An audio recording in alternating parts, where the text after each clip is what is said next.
Cette action s'inscrit dans le cadre de la protection des victimes du conflit. C'est le mandat principal du CICR partout dans le monde, et spécialement ici au Congo. Quand il y a des victimes à la suite du conflit armé, le CICR se présente comme l'une des rares organisations qui répond aux besoins de ces personnes-là.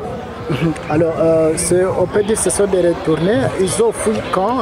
Ils ont fui quel conflit armé? Ici, la zone du groupement de Rugari, c'est une zone qui a connu beaucoup d'instabilité dans les années précédentes à la suite de la présence de groupes armés dans la zone avec les forces gouvernementales. À la suite des affrontements qui ont eu lieu durant le mois de mai et durant le mois de juillet, il y a eu un grand nombre de la population qui s'est déplacée réactivement et préventivement à la suite de l'intensité des conflits dans cette zone-là. C'est pour cela que le CICR, à partir du mois de mai, a fait une évaluation de la situation dans la zone, et on a vu qu'il y a de grands besoins en alimentation pour les ménages ici à Rugari qui ont perdu une partie de leurs biens suite aux affrontements. Et qu'est-ce que vous leur donnez? C'est une ration alimentaire complète. Il y a 2 sacs de farine de 25 kg chacun, donc 50 kg de farine de maïs, 25 kg d'haricots, 2 sacs de sel et 10 litres d'huile. Donc c'est une ration alimentaire complète qui doit durer au minimum pour 1 mois.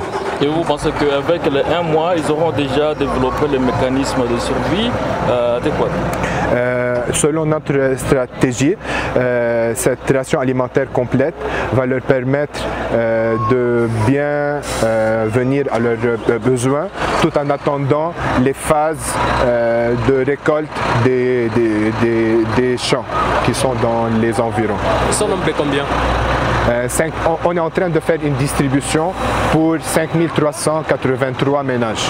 Oui, nous savons que toujours les conflits armés ont souvent des victimes et le CICR a un projet d'appui aux victimes. Est-ce qu'il y en a eu, vous en prenez en charge? Répétez la question. Nous savons que le CICR prend aussi en charge les victimes des conflits armés. Oui. Est-ce qu'il y en a eu dans ces affrontements et vous en prenez en charge?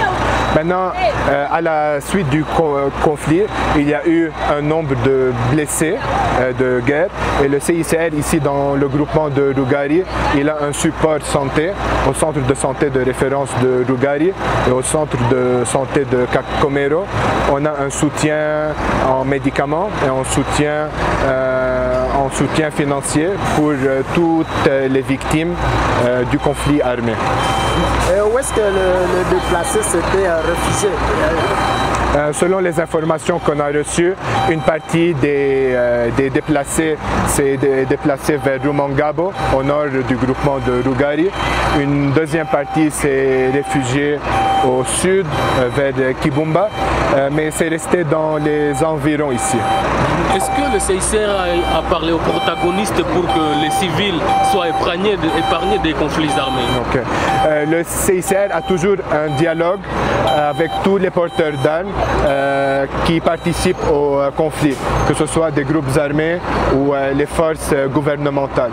Et on essaye avec tout ce dialogue d'essayer que la guerre soit plus humaine et que le droit international humanitaire soit respecté à la fin, pour respecter la dignité des personnes, des civils qui vivent dans la zone. C'est un mandat qui a été donné par la société internationale, et le CICR il est de plein pied ici au Congo en général et dans l'est de la RDC au nord Kivu pour respecter le droit international humanitaire. Et c'est ce qu'on fait ici à Rugari.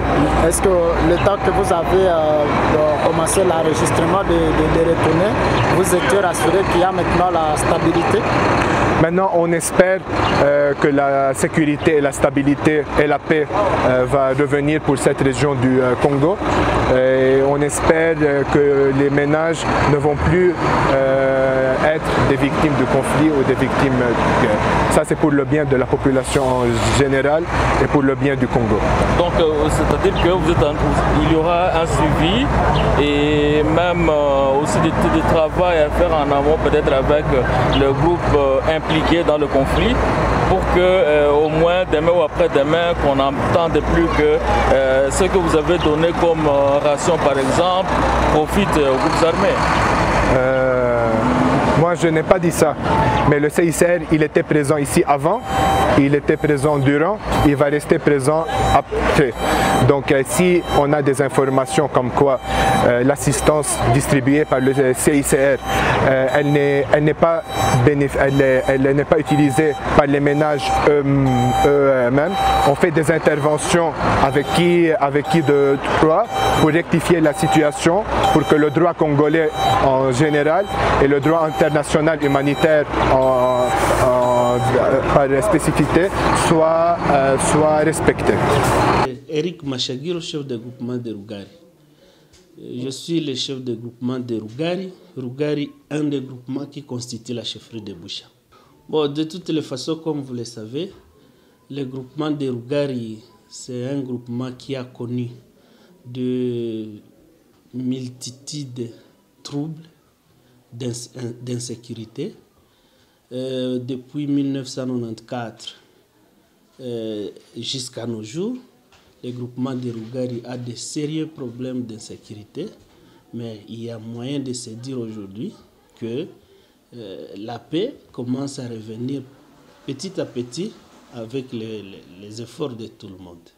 Oui. Et on peut savoir à quoi Rugari est trop stratégique, ou c'est souvent qu'il y a toujours des affrontements entre groupes armés? Vous savez, Rugari, c'est une entité enclavée. Quand vous voyez au nord, il y a Mikeno, au sud, il y a Nyamulagira.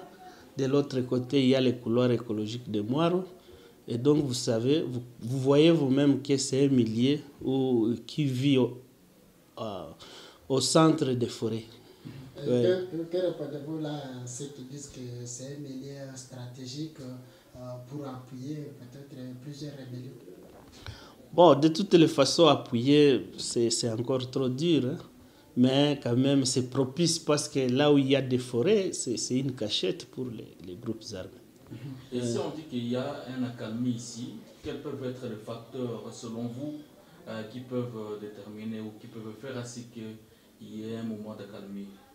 Bon, de toutes les façons, la stratégie que nous avons faite, nous ne l'avons pas fait nous-mêmes. On s'est réunis avec le comité du groupement de sécurité, et là je parle de la police, l'ANR et les FARDC. On a étudié pourquoi ces problèmes de chaque jour. On a vu qu'on devait faire d'abord un mariage parfait avec la population, pour que la population se sente entre le comité de sécurité et la population. Parce que c'est la population qui doit maintenant nous donner tout ce qui est information tendant à ramener la paix dans notre entité. Et à part les incidents, nous avons pu suivre les incidents de mai, mais aussi en juillet, vers le 20 juillet, il y a eu d'autres incidents sécuritaires dans le milieu. À part les deux, est-ce qu'il y en a d'autres que nous ignorons? Bon, à part mai et juin, je peux dire que juillet, août, septembre, octobre, il n'y avait pas eu d'incident majeur, en dépit de certains cas isolés, les vols de bétail, l'extorsion, d'autres cas isolés qui ne sont pas vraiment des cas, comme ceux-là qui avaient fait fuir la population vers Kibumba. L'autre, beaucoup déjà étaient allés à Rumangabo. Mais en dépit de tous ces cas de mai et juin, il y a eu d'autres cas isolés qui sont combattus par nous qui sommes chargés de veiller à la sécurisation des personnes et de leurs biens. Et comme président peut-être du Conseil local de sécurité, quelle garantie donnez-vous actuellement à la population face à leur sécurité pour les rassurer? La population, il faut qu'elle soit calme, qu'elle soit confiante à l'armée et à la police, qu'elle se confie plus aux autorités légalement établies, parce que ce sont ces autorités-là qui sont chargées de veiller à leur protection, à la protection de la population. Et donc, cette confiance, c'est la mère de tout ce qui peut se passer comme sécurisation du milieu. Ça, c'est de un. De deux, que la population aussi donne l'information. Parce que même si la paix est en train de revenir petit à petit, mais le pari n'est pas encore gagné. Donc, beaucoup reste à faire.